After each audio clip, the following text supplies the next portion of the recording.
C'est le dernier virage dans les travaux de construction du nouveau stade de Bukavu, localisé à Niantende, à une dizaine de kilomètres du chef-lieu de la province du Sud Kivu.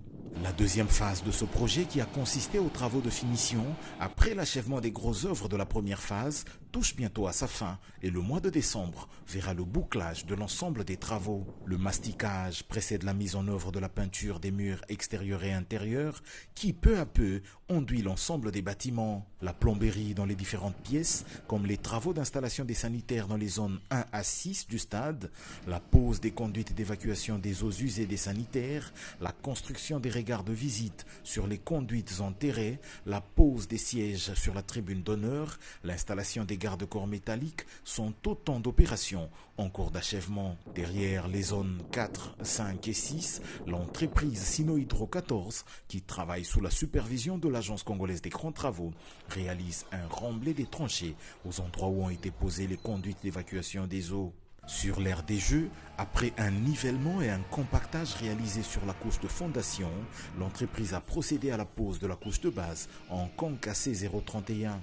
L'ensemble de la surface subit par la suite un réglage des différents dévers avec une pente de 0,4% en appliquant une fine couche de sable telle qu'indiquée par les normes en vigueur actuellement en cette matière des stades modernes.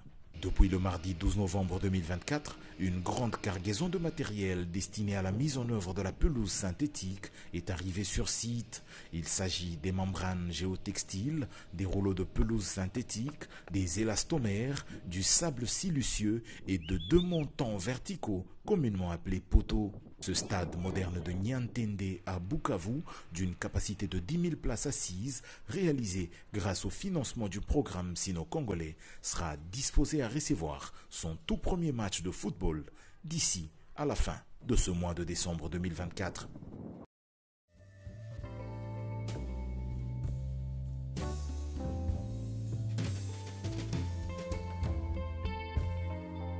La compétence n'est développée que par des heures et des heures de travail. Usain Bolt.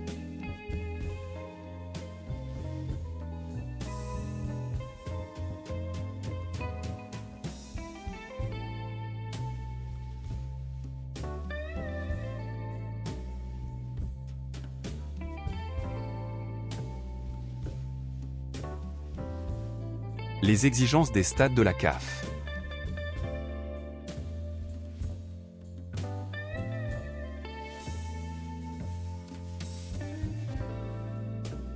Les exigences de la CAF. Terrain de jeu, selon les lois du jeu de l'IFAB.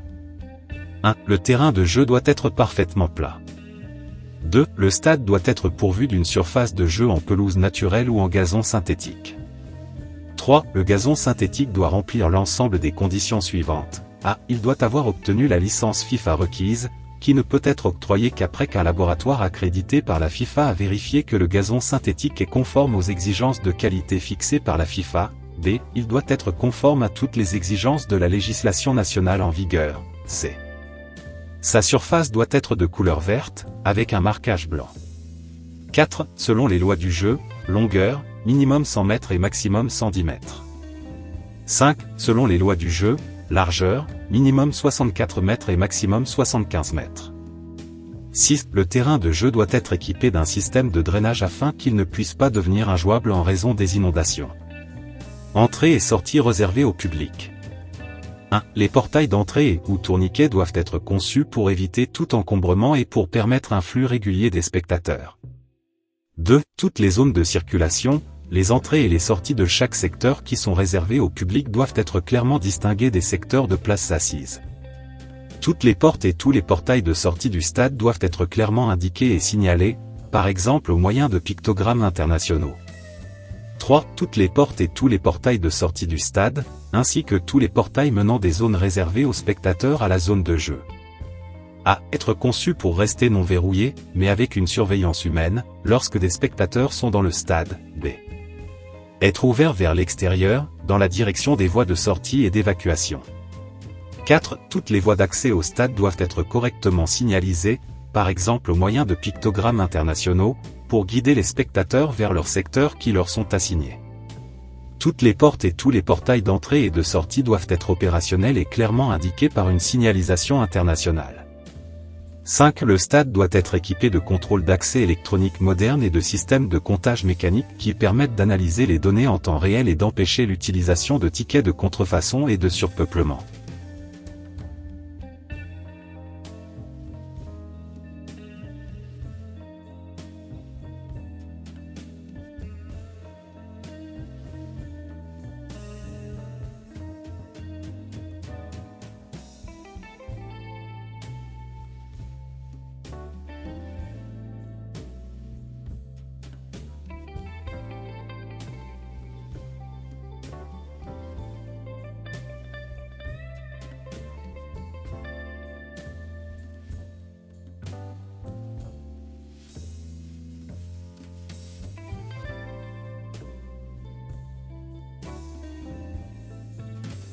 CAN féminine handball RD Congo 2024.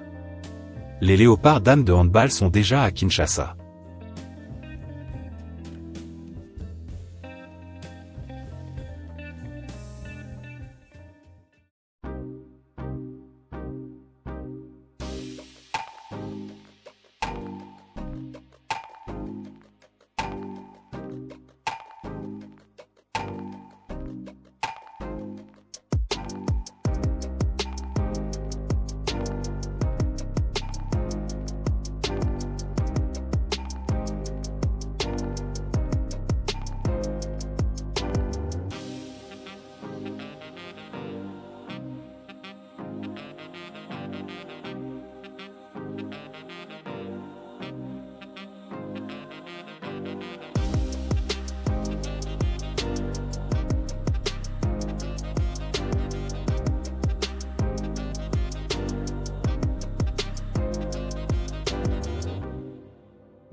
Les léopards dames de handball sont désormais à Kinshasa pour entrer dans le vif des préparations en vue de la CAN féminine de handball, qui débute dans seulement 7 jours. La sélection nationale congolaise, nation hôte, est la première équipe à arriver à Kinshasa pour la phase finale de la CAN féminine de handball senior. Prête à représenter fièrement la RDC, elles n'attendent que vos encouragements pour briller lors de cette compétition continentale, message de la Fédération Handball RDC. La compétition se tiendra du 27 novembre au 7 décembre dans la capitale congolaise. 11 autres nations rejoindront Kinshasa dans les prochains jours pour cette célébration du handball africain. Le rendez-vous est lancé, que la fête commence.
CAN 2025, la RD Congo, déjà qualifiée, perd devant l'Éthiopie, 1-2. CAN 2025, la RDC termine la campagne par une défaite devant l'Éthiopie, 1-2, rapporte ACP.cd. Les léopards de la République démocratique du Congo ont terminé la campagne des éliminatoires de la Coupe d'Afrique des Nations CAN Maroc 2025, par une défaite devant les Walia de l'Éthiopie 1-2, mardi, à domicile, au Stade des Martyrs, à Kinshasa, en match comptant pour la 6e et dernière journée du groupe H. Un match que le sélectionneur-manager Sébastien Desabre a semblé minimiser en alignant une autre équipe que celle qui s'est battue durant les 5 premières journées. Elle a été composée de Lionel Mbassi dans les perches, Enoch Inonga et Dylan Batubinsika dans l'axe central de la défense. Dans les latéraux, Joris Kayembe à gauche, et Peter Kioso à droite. Au milieu de terrain, Noah Sadiki et Neyel Moukaou dans la récupération, et Edo Kayembe dans l'offensif. Et enfin, en attaque, Nathan Mboukou à droite, Silas Katompa à gauche, et Fiston Meyele Kalala dans la pointe. Sur le terrain, la nouvelle équipe de Desabre est passée complètement à côté du match, laissant les Éthiopiens développer calmement leur jeu. C'est ainsi qu'ils vont se taper le luxe d'ouvrir le score par l'entremise de Bereket Destadaba, 36e minute, de suite d'une mauvaise disposition défensive. Le gardien Mbassi Lionel qui voulait à tout prix sauver l'action, a été facilement emporté par le buteur éthiopien. Alors qu'on s'attendait à une réaction rapide des Léopards, mais non, la mi-temps est intervenue sur ce score 0-1 en faveur des Walia. À la reprise, Desabre visiblement très affligé, sort Peter Kioso, Nathan Mboukou et Noah Sadiki, et lance respectivement Gédéon Kaloulou, Samuel Essandé et William Balikwisha. Les Léopards prennent la possession du ballon, mais le but ne vient toujours pas lentement mais sûrement, l'on se dirige vers la fin du match, les choses deviennent plus que sérieuses. Elia Meshak prend la place de Silas Katompa, et même le jeune Oscar Kabouit, le seul joueur local dans cette sélection, monte à la place d'Edo Kayembe. Une pression terrible dans le camp adverse qui finit par payer, une égalisation signée Dylan Batubinsika d'une tête, 90 plus 2 minutes. Mais l'irréparable va suivre aussitôt par une contre-attaque sans pareil, permettant à Mohamed Nur Nazir, 90 plus 6 minutes, de fusiller Lionel Mazi pour le but de la victoire.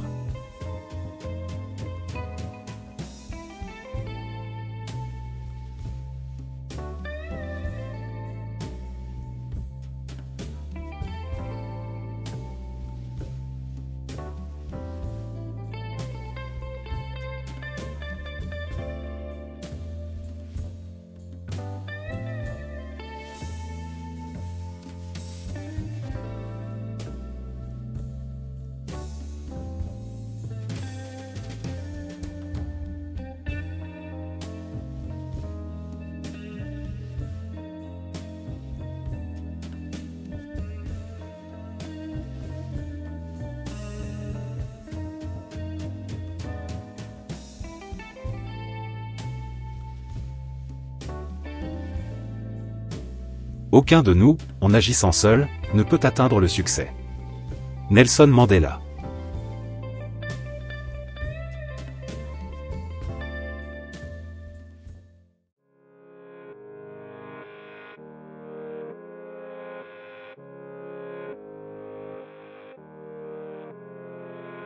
Merci de nous avoir suivis, n'oubliez pas de vous abonner à JNZ1 Sport, si vous ne l'avez pas encore fait. Portez-vous bien, au revoir.